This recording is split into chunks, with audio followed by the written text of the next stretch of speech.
I know it's here somewhere. Finally. Oh, it's time for the doctor.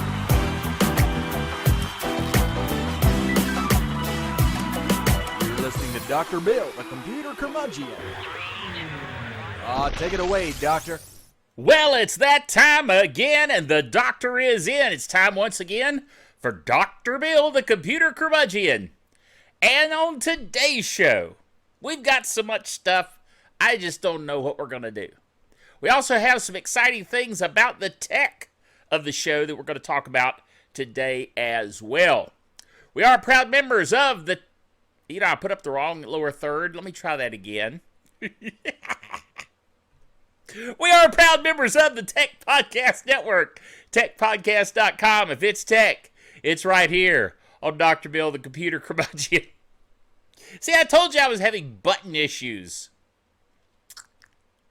We're also proud members of the International Association of Internet Broadcasters. Enough with the buttons. Well, for now. Anyway, here's some interesting thoughts about my tech.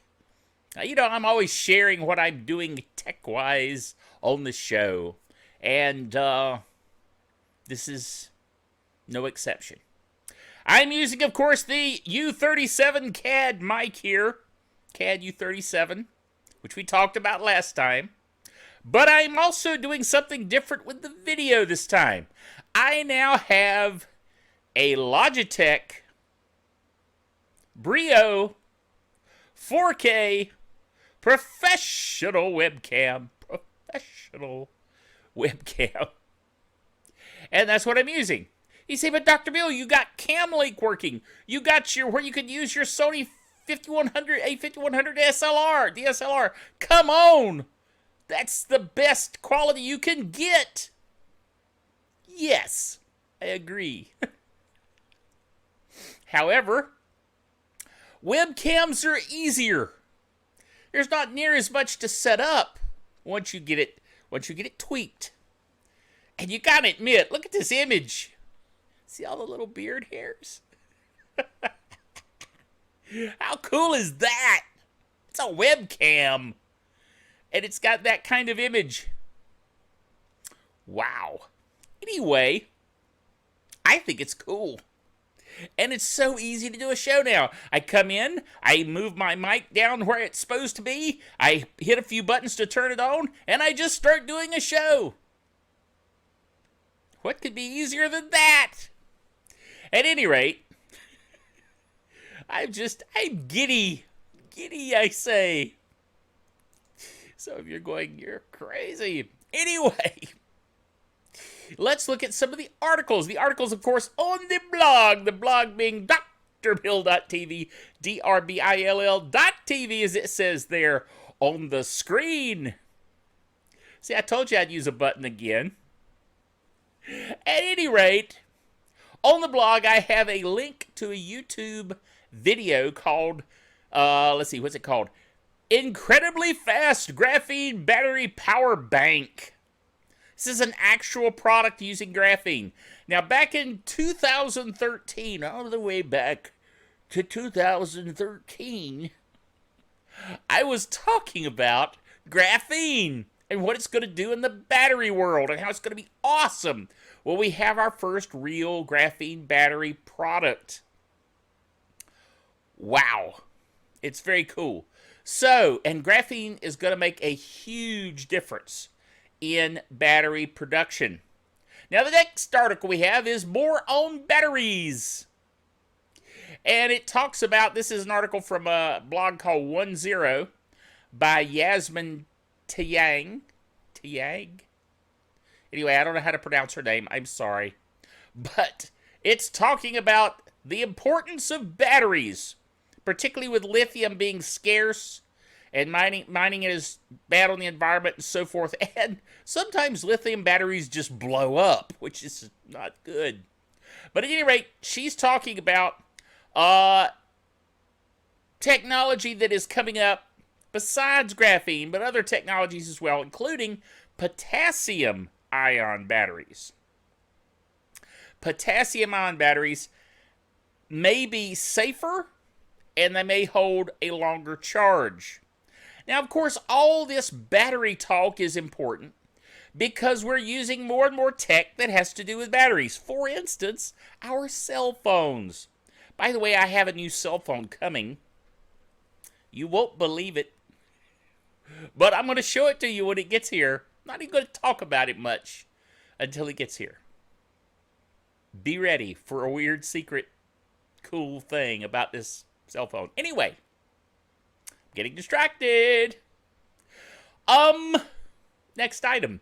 How language models allow computers to write fiction. And I'm talking fiction. Some of the examples they have of some of the things these computers are writing is silly and weird.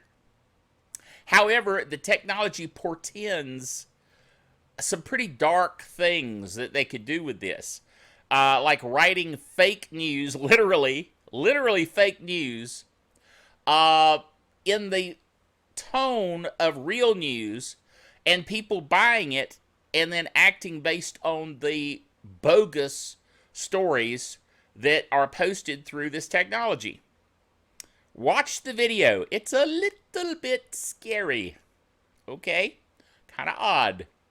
Then we have an article on the blog which is explaining sort of 5G. He actually gets into a lot of detail, and my eyes kind of glazed over at one point, and I thought, okay, I see what he's saying.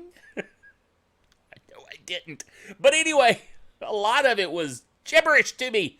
But he got across the point of what 5G is and how it works. And it was actually kind of way beyond what I thought. Okay? So check it out. Check it out. It will be very interesting to you. Now, a couple other things I want to talk about that aren't part of the blog is certifications. You say, Dr. Bill, certifications? Yes, recently Microsoft announced that they're going to do away with some of their certifications. Now, for those of you out there that are in the computer industry, you're going, what? Yes, some Microsoft certifications will be, shall we say, retired, and they're not really replacing them with the standard certifications. Like, for instance, SQL Server. You don't get certified in SQL Server anymore, or Windows Server certification. You don't get certified in Windows Server anymore. Instead, it is a role-based certification that they're going to be moving to. The world, it is a-changing. Now, you know, I'm certified as a Citrix administrator. I'm certified as a VMware certified professional. I'm certified as a security analyst. I have lots of certifications. It's kind of annoying that all of those old-style certifications are going away. Now, not all of them. Some of them are hanging around. But for instance, I mean, I got a CIW, which is Certified Internet Webmaster. I got a CIW certification called Master Server Administrator. It required me to get 5 certs for that one certification. And it's a very high-level certification. But they don't put it out anymore. Nobody else is certified. Now, unfortunately, it doesn't expire. So I'm still a master system administrator. But, you know, over time, people will be going, oh, you got that one, huh? Well, good for you there, Sonny. You know, or actually, I guess it would be the other way around. They would think I was old because I had it, but you see what I'm saying. Anyway, it's annoying. So that's happening. Then, of course, we've got the whole COVID-19 coronavirus scare. Yeesh. Now, okay. Don't get me started. But here's the thing. It's kind of making people realize that there are reasons to work from home and to get together with, like this webcam. You know, get together electronically, virtually, and if people get used to that, that can be a good thing. But you don't have to freak everybody out about stuff to get people to use technology. Come on. Anyway, there's whole colleges now that are shutting down regular classes and doing it all electronically. I don't know how I feel about that. It's kind of good that they're finally starting to do virtual classroom instruction at some of these schools, but not because they're afraid of the coronavirus. You say, Dr. Bill, aren't you afraid of the coronavirus? No. I mean, we're talking, in the less than 1,000 that have died here in the United States. Now, bless their hearts and the families of those folks. I'm not belittling that. But compared to the 50,000 people that get the flu every year, it's not that intense. Now you say, well, yeah, but what if it keeps spreading? Well, then we're talking something different. But I think people are overreacting. Just my personal opinion. And who am I? Just your friendly neighborhood doctor. Not that kind of doctor. Okay. But make that clear. But anyway, you see what I'm saying.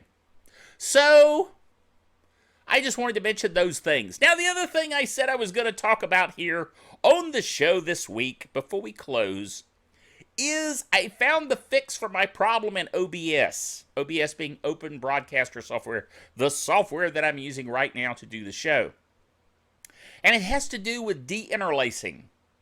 I know that's a big word, but it basically means those little lines that appear on your screen because of the interlacing issue. And when I used the Cam Link, I was having terrible problems with that very thing.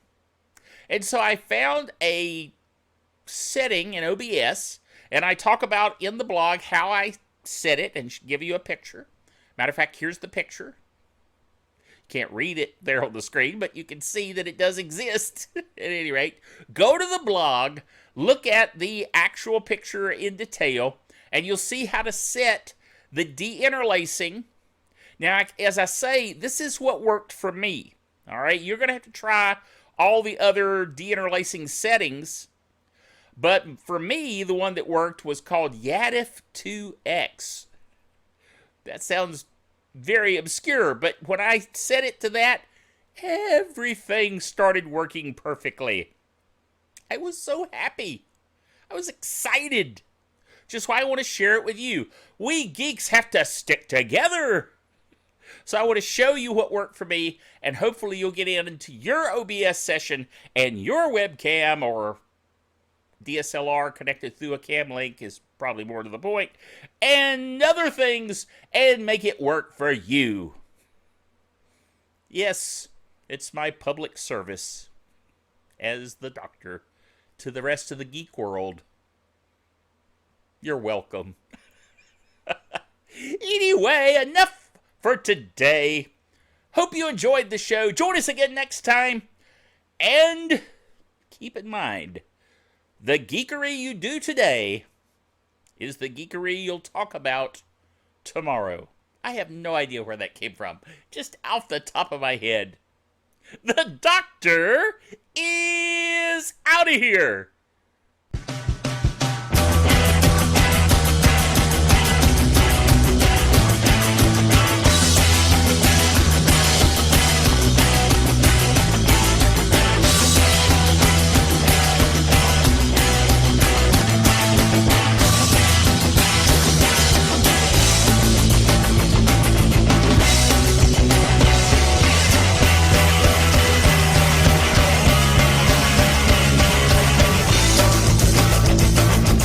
Dr. Bill, the Computer Curmudgeon, is a production of DrBillBailey.net with all the honors, rights, and privileges thereunto appertaining.